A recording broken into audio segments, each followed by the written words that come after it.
AFC Asian cup ম্যাচে দাপট দেখিয়ে গেল রোববার রাতে দেশে ফিরেছিল বাংলাদেশ জাতীয় নারী ফুটবল দল। তবে সেই দলটার 23 ফুটবলারের মধ্যে 11 জন পাননি বিশ্রামের সুযোগ।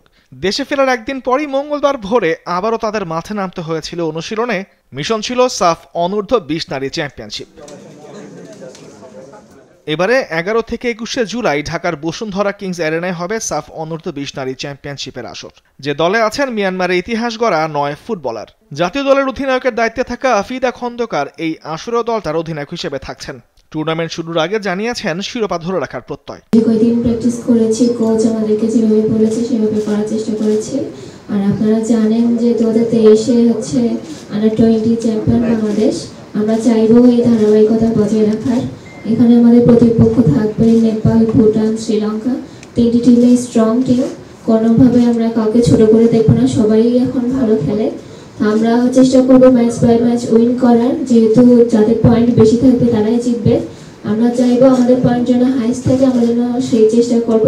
সবাই আমাদের জন্য দোয়া করবেন, আমরা যেন এই ধারাবাহিকতা বজায় রাখতে পারি। ধন্যবাদ। শুরুতে 5টি দেশ এই টুর্নামেন্টে অংশ নেওয়ার কথা থাকলেও শেষ পর্যন্ত ভারত তাদের নাম প্রত্যাহার করে নেয় বাংলাদেশ, নেপাল, শ্রীলঙ্কা ও ভুটান। এই 4 দেশ নিয়ে হবে সাফের এবারের আসর। টুর্নামেন্টের 4 দল রাউন্ড রবিন লিগ পদ্ধতিতে একে অন্যের সঙ্গে দুবার করে মোট 6টি ম্যাচ খেলবে। এখনো পর্যন্ত 5 আসরে 4 বারই শিরোপা জিতেছে Bangladesh. English coach Peter Butler সাফের এই ধরনের বয়সভিত্তিক টুর্নামেন্টকে ফুটবলারদের নিজেদের প্রস্তুত করে তোলার দারুণ সুযোগ বলে মনে করেন। AFC might have the most craziest rule I've ever come to know. You can actually jump from under 17s and go play senior national team, but you can't go under 17s and play under 20s. Now I think that's complete madness, and I don't think it's a really good development model. However, it is what it is.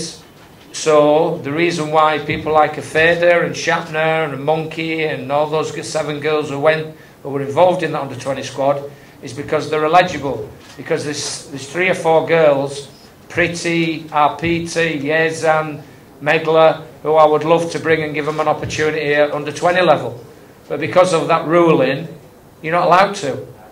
So, you know, I'm none the wiser. So it is what it is.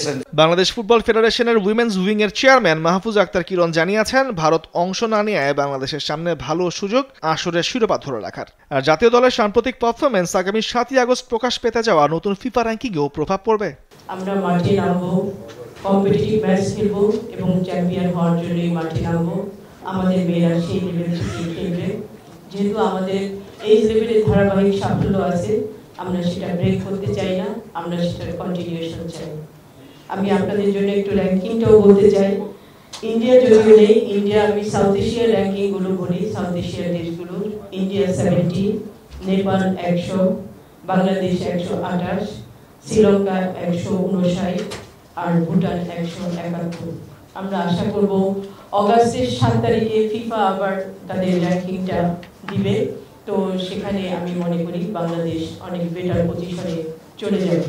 তামিমুর Rahman, sports desk, দেশ TV.